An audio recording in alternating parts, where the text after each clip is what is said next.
Hey guys, happy to be back in football season. I'm going to do a little talking here about Samifa and Dak Prescott. Some of you may be interested in making an offer for him, so just wanted to go ahead and mention some of the things I'd be looking for if I were to trade him. Um, Not especially looking to trade him, but I know some guys are going to be interested. I've had some interest before. So I'm just going to go over what I see and kind of why I'm looking at wanting what I'm looking for.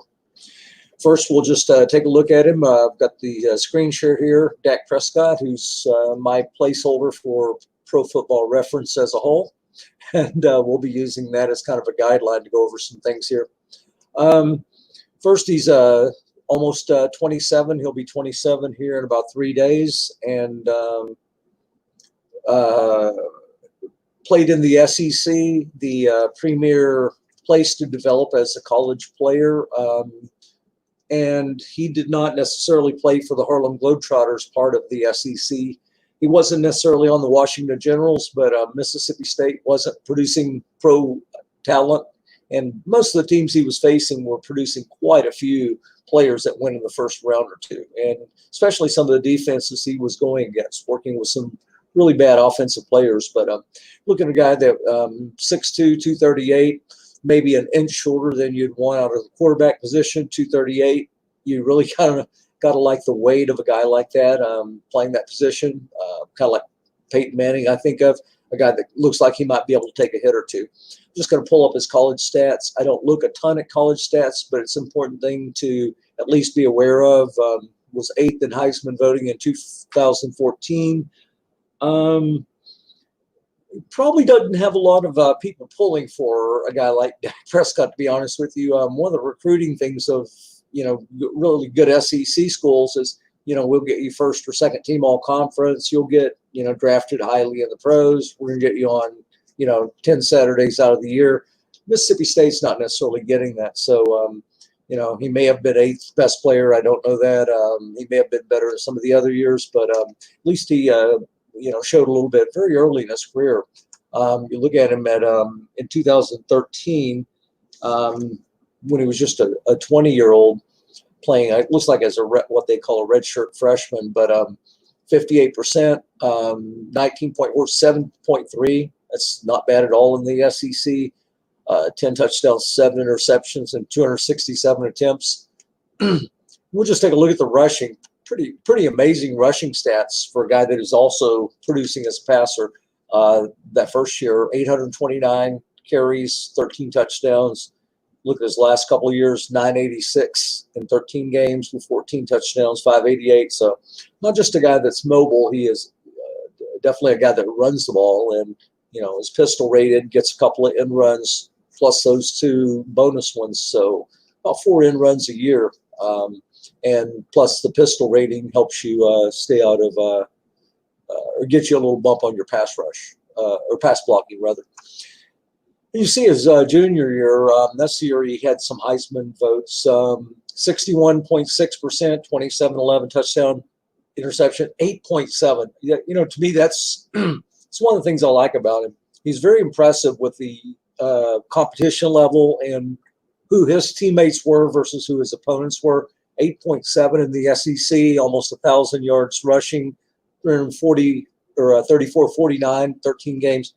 Quite an impressive junior year. You move along to the senior year, 66.2%, still 8 points, 0 yards per attempt, 29-5 touchdown ratio. Again, a guy that's scoring, 10 rushing touchdowns, didn't quite carry it as much, 588 yards, but the guy that's coming into the NFL with a little bit of a resume. He's not a one-year wonder as some of the guys that have came into the NFL. So you like a little bit of the fact that his rookie year in the NFL wasn't like a one-off. From what I saw as a Cowboys fan, what they were raving about him, and this is before Romo got hurt, that he was just playing, really amazing football, and they were just super elated with what they were getting.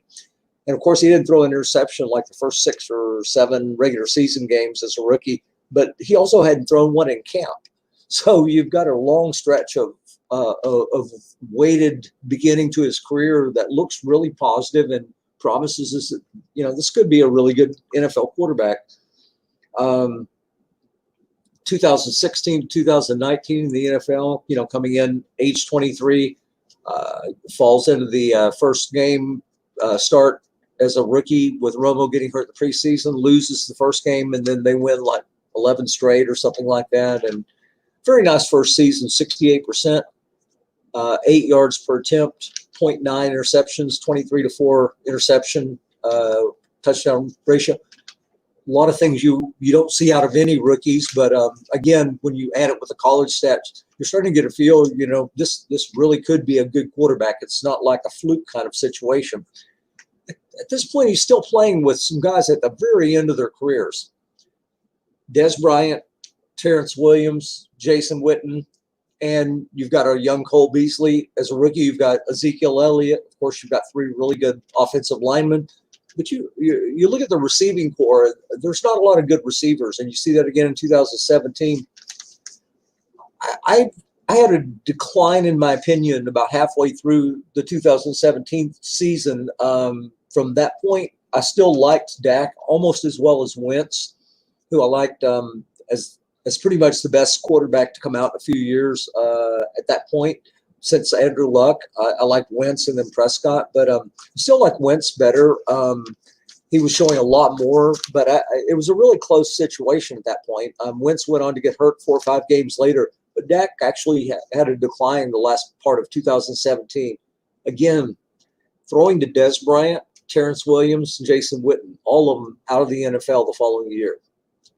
All those guys are on tape. If they were showing something on tape, they wouldn't have been out of the NFL necessarily. So you've got to think there's some real problems with targeting. But still, 63%, 22 touchdowns, 13 interceptions, 2.7, by far his highest interception, I believe, college or pro. So you've got some decline there. To me, again, it worried me, and this is the point at which I drafted Patrick Mahomes. Had this happened a year later, I'd have probably still liked Mahomes and wanted to go after him. But this is the point at which Prescott was kind of looking more like where I kind of felt like Jared Goff was at this point. I like them. I feel like they're probably going to be no worse than the top 20 most years, but I'm still looking at a 2-quarterback system at this point, and that led to me drafting Mahomes. But the same thing carried on about halfway through the 3rd season, 2018. You got Alan Hearns, I believe, as the lead receiver at this point. You got Michael Gallup as the second receiver, rookie Blake Jarwin, 2 rookies, and Hearns, who's maybe a 4th receiver on most teams, and Cole Beasley still there. And he's the guy that actually fits Dak. He's quick in short spaces, and he can get open, and Dak's pretty good at quick read, release type plays. So he was actually one of the most best fits for Dak's style on that particular receiving lineup.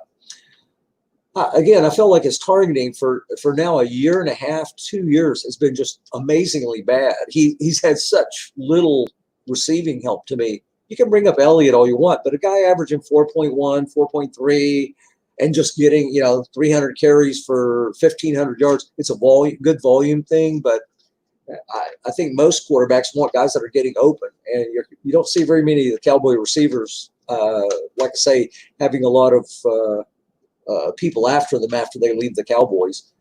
Cole Beasley, who was playing pretty well, moved on in 2019. But anyway, again, Romo's playing with some pretty bad guys. Amari Cooper comes over mid-2018. At this point, actually like Jared Goff a little bit better than I like Prescott, just due to with the current situation. You take a snapshot at this point, mid-2018, Goff's throwing amazingly well. Prescott's getting sacked a lot. He's what that year sack percentage-wise, 9.6. Left side of the line's breaking down, but Prescott's still taking 9.6% sack. So I'm starting to like Jared Goff better at this point, and Deshaun Watson showing that he's, a little, a bit of a kind of great player coming on without a lot of necessarily fallback NFL experience. He's a little bit younger, but he's flashing really well. And I'm looking at these guys as definitely guys I like quite a bit better, and I still, of course, like Wentz better. So midway to 2018, I kind of saw Prescott as, maybe one of the guys, top 6 or 7 quarterbacks I'd want to own, maybe top 5, but he hadn't really blossomed to be. And then he got Amari Cooper. Things really changed. The second half of 2018, he still had a little bit of an interception and sack issue compared to what his career stats are. He started throwing for, close to 300 yards a game, and he just looked different. The guys were getting open farther down the field. He was throwing with more confidence, and it carried over to 2019. You look at 2019, a little bit of an interception issue early, but he was playing a little bit more, like I say, kind of confident in making plays in traffic. And it was almost like Kellen Moore, who was the offensive coordinator, had said, we're okay with you throwing 3 or 4 more interceptions. We think you can add a couple hundred more yards, and we want to see you try to make some of those kind of plays rather than being safe. And we appreciate what you did as a quarterback coming in and being safe as early in your career, but we want to see you play a little bit, more loose and down the field. Average, 306 yards per game in this past season, 30 touchdowns, 11 interceptions. Get past Russell Wilson, who had a better quarterback year last year. Get out of the playoffs. I understand what Mahomes did, but he didn't play 16 games either. And Deshaun Watson played really well. Carson Wentz played really well, and they played most of the season. Look at the stats, though. 65%, 8.2 per attempt. Wentz, I believe, is 6.8 or something like that. Watson's interception percentage is nowhere near 1.8, and I don't think his yards per attempt are 8.4. You get a guy like Tannehill, production like this, but as far as the actual best producing quarterbacks per 16 games, you got Wilson, and I think Prescott has got a good argument for being the second best quarterback over 16 games last year.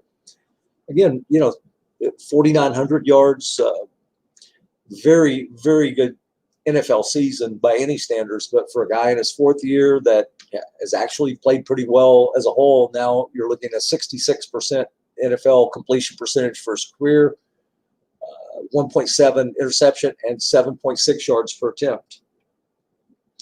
So you got a guy that's, it depends on how you want to evaluate him. There's a lot of guys I just throw out their evaluations of. You may want to do that with me if you don't agree, but when guys start using rings as a primary decisive point and turning quarterbacks, this is getting into the Colin Cowherd, Stephen A. Smith level of analysis. To me, it's kind of something you could talk about a long time and never have a definitive answer on, but it's really not a good analysis tool to me.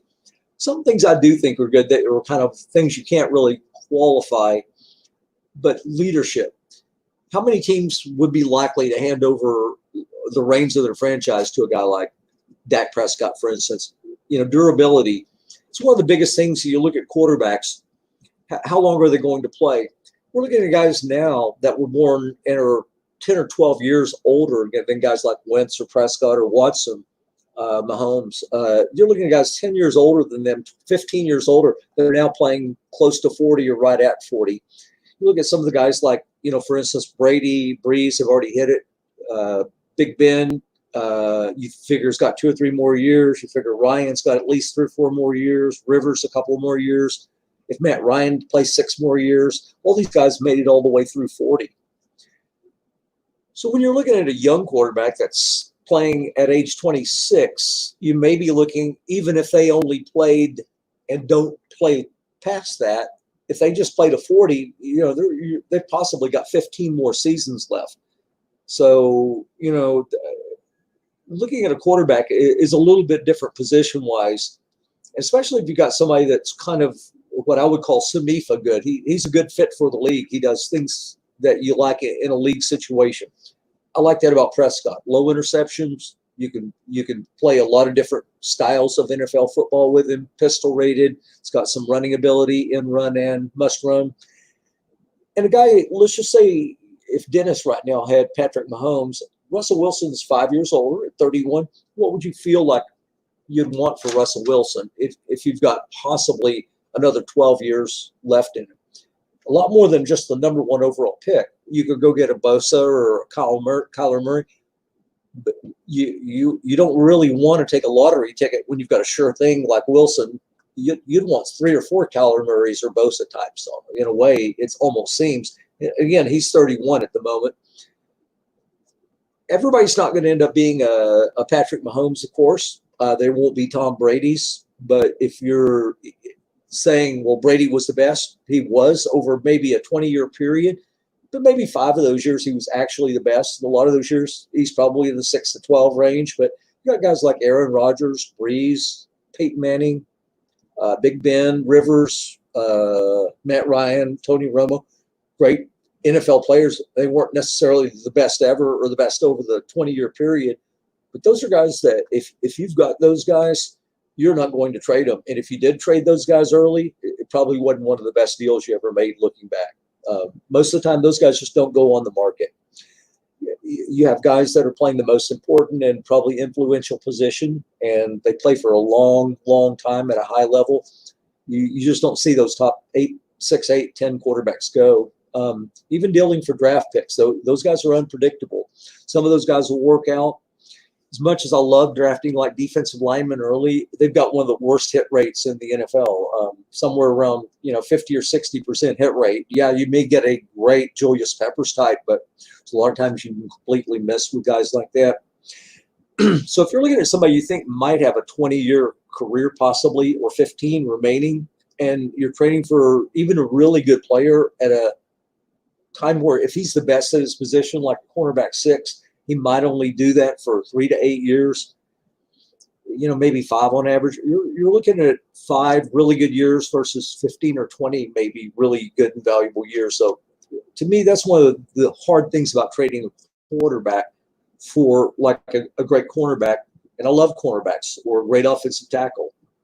One of the things to me about Dak, he's consistent, durable. And if you look at his career stats, he's kind of got the career skins you would want to see if you're going to really invest in a guy and trust in a guy. What is he doing right now? Career passer rating, he's 5th of all time at the moment. You look at his yards per attempt, career 21st of all time. Things like interception percentage, completion percentage, he's 4th of all time, almost 66%, 1.7, second best interception percentage. He's got a lot of things that he's already proven in the NFL. And like I say, I feel like he's played with some pretty poor wide receiving options over the years.